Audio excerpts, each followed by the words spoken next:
aluno, aluna do 9º ano, tudo bem? Meu nome é Maria Alice, eu sou professora de língua portuguesa e hoje nós vamos falar sobre a canção e as figuras de linguagem sonoras. Vamos lá? A canção é uma composição musical para ser cantada. Ela vai envolver, a preocupação com o ritmo, a seleção de palavras, a rima e a musicalidade das palavras. Nós vamos observar que as canções, elas estão presentes no nosso dia a dia. Nós podemos ouvir uma canção para relaxar, podemos ouvir canções para nos concentrar, podemos ouvir canções para nos divertir, às vezes praticando um esporte. Bem, na atividade dessa semana de vocês vão encontrar uma canção aí da compositora brasileira Elza Soares, Maria da Vila Matilde. Vamos ler um fragmento dessa canção? Cadê meu celular? Eu vou ligar para o 180, vou entregar teu nome e explicar o meu endereço. Aqui você não entra mais. Eu digo que não te conheço e jogo água fervendo se você se aventurar. Nós vamos ver que essa canção da Elza Soares, na verdade, ela vai fazer uma denúncia, uma crítica. Nós sabemos que muitas vezes, existem situações de violência doméstica, em que, às vezes, as pessoas mais frágeis, as mulheres, crianças, sofrem essa violência dentro de casa. E aqui nessa canção da Elza Soares, o eu lírico vai justamente falar isso, vai denunciar essas situações de violência. Então nós vamos ver, gente, que as canções, elas também têm esse papel social. Não serve só para a gente divertir, muitas vezes elas servem para denunciar situações ali da sociedade, fazer uma crítica, alertar. Esse foi o caso, por exemplo, dessa canção de Elza Soares, falando sobre a violência contra a mulher. Bom, como nós vimos, as canções, elas são um gênero compósito, ou seja, é combinado. Nós vamos ter dois sistemas semióticos. Nós vamos ver que existe a melodia, a música, e vamos ver que existe a linguagem verbal. Agora, 9º ano, a canção, ela é produzida para ser cantada, tá? Então, ela tem esse papel, a questão mesmo desse gênero da oralidade, tá? Agora, nós sabemos muitas vezes, que alguns poemas são musicados, Ele nasce poema e aí depois recebe essa melodia, tá? Isso acontece sim, tá? Nós temos. Por isso que muitas vezes nós vamos encontrar essa semelhança entre poema e canção, ok? Eu estou aqui falando toda hora canção, canção, canção. Vocês devem estar perguntando, mas não é música, Maria Alice? Olha, essa é uma questão do termo, dentro ali, dos gêneros textuais. Então, a gente tem o poema, a canção, o anúncio publicitário, o conto. Então, no dia a dia, na nossa linguagem informal, muitas vezes a gente fala música, tá? Mas dentro dessa questão, dessa categoria, nós vamos chamar de canção. Mas no dia a dia, a gente fala música mesmo, ok? Bom, então, como eu disse, a canção ela é híbrida, misturada, tá? Então, às vezes, pode-se nascer primeiro a letra, aí depois vem a melodia. Às vezes, nós podemos ver, que ela pode ter essa situação de uma melodia ser composta primeiro e depois vai se elaborar a letra. Isso acontece também. Bom, como eu disse, as canções elas vão precisar aí desse canto dos intérpretes. E é justamente esse intérprete que vai trazer ali essa emoção para essa canção. E a canção ela vai ser divulgada de diferentes formas, né? No rádio, na televisão, na internet, né? Serão gravadas, tá? Às vezes a gente tem aquela questão, né, quem canta ali numa roda de amigos, ou às vezes num show, às vezes pode não ser gravada, mas são esses meios de difusão. Bom, como nós dissemos, né, a letra da música tem uma melodia associada, né, uma completa a outra, tá? E nós vamos ver que nem sempre todo poema, né, todo poema que vai virar música. Existem alguns poemas que viram música, situações bem famosas. Por exemplo, tem o compositor Fagner, musicou um poema da Cecília Meirelles. Então, a gente sabe, né, que essas situações elas acontecem. Bom, hoje, né, as canções, as músicas, elas estão vinculadas aí aos meios de gravação. Então, hoje, né, tem aí os estúdios de gravação. Aqui a gente tem até uma cena, né, de um grupo. Olha lá, olha, eles estão gravando. Então, existe toda a aparelhagem ali, eles estão ali, né, gravando. Vocês podem observar que tem até um revestimento, né, para evitar aí os barulhos externos, né? Então, nós temos isso aí. Mas, gente, antes não existia isso. Já imaginou lá na Idade Média, por exemplo? Não tinha isso. Os cantores tinham que fazer as coisas realmente ao vivo, ali, né? Não tinha toda essa questão, né, tecnológica. Bom, então foi justamente isso que nós falamos, né? Então, às vezes, quando não tinha toda essa questão tecnológica, né, exigia a presença física ali do cantor, né, para que ele acompanhasse ali com o instrumento musical, né? Então, nós vamos ver que muitas vezes, gente, algumas canções, elas se mantinham mesmo pela tradição oral, tá? Um cantava e o outro cantava, igual aquelas cantigas que a gente tem, né? Elas são passadas por tradição oral. A gente aprende de ouvido, imitando, a cantar. Bom, gente, tudo isso começa lá na Grécia, tá? Então, é justamente na Grécia que nós vamos ter aí a origem do gênero, né, lírico, que tem a ver, né, com essa questão do subjetivo, do emotivo, a primeira pessoa. E ele, né, as canções fazem parte do gênero lírico e recebeu esse nome justamente porque os primeiros poemas eles eram recitados acompanhados com um instrumento musical que vocês estão vendo aí, a lira, tá? Alguém vai falar assim, mas isso não é uma harpa? Não, a harpa, ela tem uma forma de D, né? A lira parece que ela tem uma forma de U, tá? Mas tanto a harpa quanto a lira são instrumentos de corda, né? Vocês estão vendo aí. Então, esses poemas, eles eram acompanhados aí pela lira. Por isso, gênero lírico. E dentro do gênero lírico, a gente tem os poemas, as canções, tá?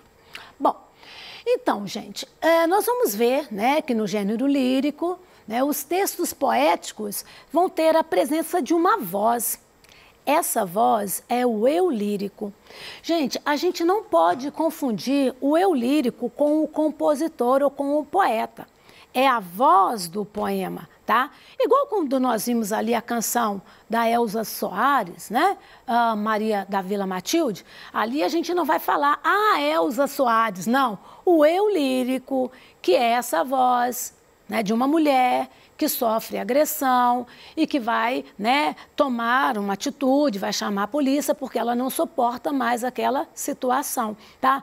É o eu lírico, tá? A gente não pode confundir essa questão do compositor e o eu lírico. O eu lírico é aquela voz que aparece, né, na canção ou no poema, tá? Bom, esse eu lírico, então, vai expressar essas emoções, esses sentimentos, tá? Então, nós vamos ver essa questão dessa expressividade aí presente, tá? Gente, tanto o poema como a canção vai se preocupar, sim, com essa questão desse ritmo, né? Essa cadência melódica, essa batida, esse ritmo mais rápido, mais devagar. Então, tem a ver, né, com esse ritmo, ok? Por isso que, às vezes, quando a gente lê um poema, que a gente lê assim, fala assim, nossa, que esquisito. O poema tem que ser lido com esse ritmo, tá? Bom, então, como eu já disse, o ritmo corresponde a essa velocidade, né? Essa alternância entre sílabas tônicas, ou seja, as sílabas fortes, e as sílabas átonas, ou seja, as sílabas fracas, né? Então, para trazer mesmo esse envolvimento ali e toda essa expressividade. Bom, olha, lembra que eu falei que falei no começo da nossa aula que a música também, né, as canções também, elas têm essa questão de denúncia? Sim.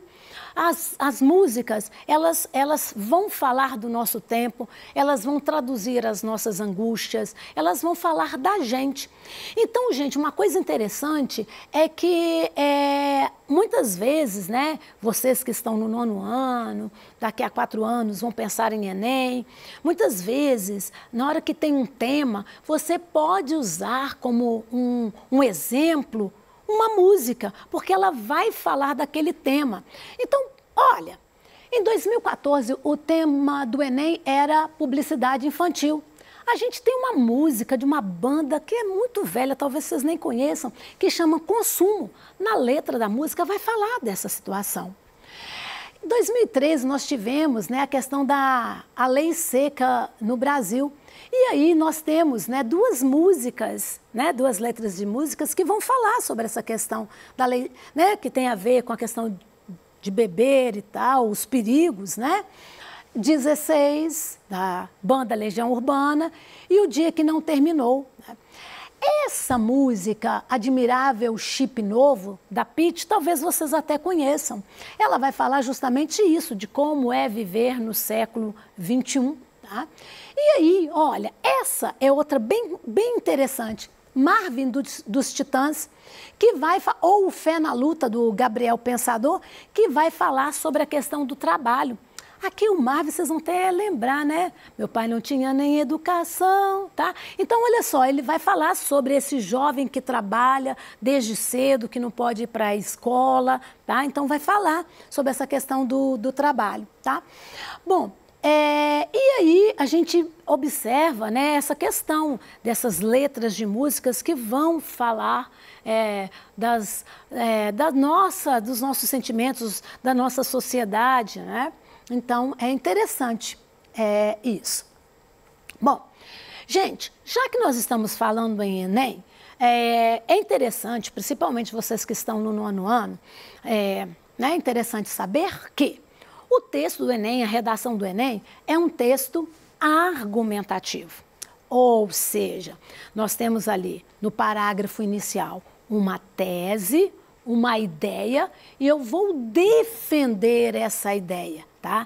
Então, no desenvolvimento, eu tenho aí as estratégias argumentativas, ou seja, eu vou trazer exemplos, eu vou trazer discurso de autoridade, eu vou trazer elementos para provar que a minha ideia, ela é certa, é convincente. Então, nós temos aí, né, fundamentar as estratégias argumentativas. E a conclusão é que vai apresentar aí uma resposta para aquilo que foi colocado na introdução. Bom, meninos, como nós estamos falando em canção, nada mais pertinente do que a gente falar das figuras sonoras. Porque os compositores, os poetas, quando eles estão ali produzindo, tem aquela questão do ritmo, do som, tá? Então tem essa preocupação sonora. Então vamos conhecer algumas figuras sonoras, né? Aliteração. O nome parece estranho, mas o conceito é bem tranquilo. É a repetição de uma consoante, tá?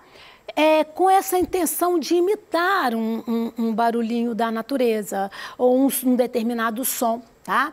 Então, a gente tem até um que a gente brinca, né? Lá, o rato roeu a roupa do rei de Roma, a rainha ruim resolveu remendar. Isso é uma aliteração do R. A ideia é imitar o barulhinho do rato roendo, tá? Aqui a gente tem um outro exemplo.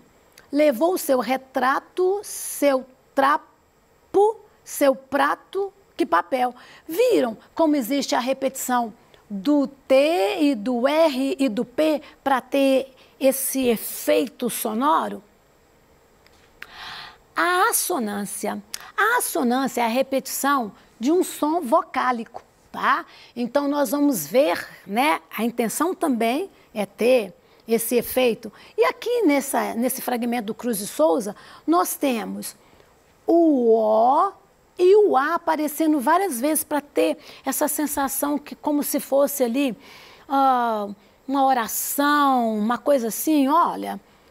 Ó, formas alvas, brancas, formas claras, de luares, de neves, de neblinas, ó, formas vagas, fluídas. Tá vendo? A ideia é criar esse ambiente ali, né? Como se fosse um murmúrio, uma coisa assim.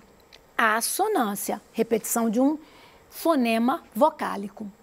Bem, a paronomásia é uma coisa bem interessante. Olha, né, quando se constrói o poema, vai tentar criar palavras que tenham semelhanças sonoras entre elas. Olha, com o eco que vem na aragem a estrugir, rugir, mugir. Viram como aqui eu tenho uma coincidência sonora? Olha, urgir, né, estrugir, rugir, mugir. Então, a gente tem essa repetição aí com essa intenção. Bom, nós temos o paralelismo, também é uma repetição, tá? Então, nós vamos ver que aqui na canção de Caetano, a voz de alguém nessa imensidão, a voz de alguém que canta, a voz de um certo alguém que canta como que para ninguém. Vocês viram, ó, o paralelismo é essa repetição. Então, vai repetir aqui a voz de alguém, a voz de alguém, a voz, tá?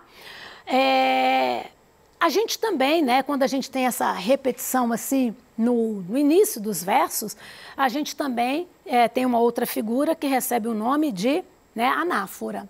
Bom, outras figuras sonoras, essa é bem conhecida de vocês, a onomatopeia, é que a gente usa, né, para reproduzir os sons da natureza, dos objetos, né, para trazer essa maior expressividade ali para as histórias, poema, história em quadrinho, usa demais a onomatopeia.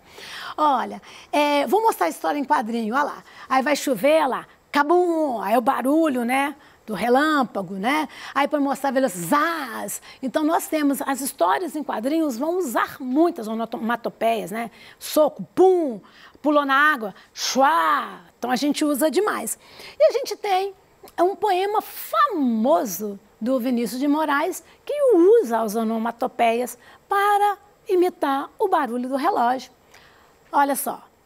Passa tempo, tic-tac, passa a hora, chega logo, tic-tac, vai-te embora, passa tempo bem depressa, não passa, não demora, que já estou muito atrasado. Vira, olha, imitando ali o barulhinho do relógio, tic-tac, tic-tac, tic-tac. Aqueles relógios antigos de parede, né, gente? Então, nós temos aí o relógio, tic-tac, tic-tac. Bem, meninos, então, hoje, né, para preparar essa aula de vocês, eu consultei os livros Português e Linguagem, Língua Portuguesa, Linguagem e Interação. Também consultei 2 sites, né, para falar de canção e para falar também sobre a música, né, na redação do Enem. Bem, só para terminar, lembrando, né, que aquela canção, né, a Elza Soares foi considerada uma das cantoras mais significativas do milênio. Ganhou um prêmio BBC lá em Londres, tá? Pela importância da música dela, né, na nossa sociedade. Bem, Eu agradeço a presença de vocês, né? Tenham uma boa semana e eu aguardo vocês no próximo encontro. Até lá!